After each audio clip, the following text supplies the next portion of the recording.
100 square యార్డ్స్లో brand new independent house సేల్కి వచ్చిందండి. G+1 న్యూ కన్స్ట్రక్షన్ అండి. మనకు GHMC పర్మిషన్ వచ్చేసి G+2 వరకు ఉందండి. East facing property. మనకు ఫ్రంట్ రోడ్ వచ్చేసి 25 ఫీట్ రోడ్ అండి. Car parking and bore and మంజర్ water available ఉందండి. బిల్డింగ్ బిల్టప్ ఏరియా వచ్చేసి 1800 SFT వరకు వస్తుందండి.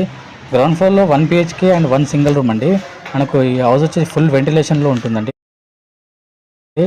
మనకు ఈస్ట్ ఫేసింగ్ ప్రాపర్టీ. ఫస్ట్ ఫ్లోర్లో వచ్చేసి 2 BHK full fall ceiling with pooja room and LED లైట్స్తో రెడీగా ఉందండి. రెడీ టు మూవ్ అండి. బ్యాంక్ లోన్ వస్తుంది. 100% వాస్తు ప్రకారం మనకి హౌస్ అనేది G+1 కట్టడం జరిగిందండి. ఈ హౌస్ వచ్చేసి బౌద్ధపల్లిలో ఉందండి. ప్రైస్ వచ్చేసి 1,05,00,000 అండి. 1,05,00,000 అండి. ప్రైస్ నెగోషియబుల్ ఉంటుంది. మల్లారెడ్డి ఇంజనీరింగ్ కాలేజ్ కానీ మల్లారెడ్డి హాస్పిటల్ మెడికల్ కాలేజ్ కానీ జస్ట్ 1 కిలోమీటర్ డిస్టెన్స్లో ఉంటుందండి. Schools and colleges and vegetable market just walkable డిస్టెన్స్లో ఉంటాయండి. మంచి రెసిడెన్షియల్ ఏరియాలో ఈ G+1 హౌస్ అనేది మనకు సేల్కి రావడం జరిగిందండి. ఈ హౌస్ వచ్చి బౌద్ధపల్లిలో ఉంటుందండి. ఇంట్రెస్ట్ వల్ల ఆన్ స్క్రీన్ ఫ్రెండ్స్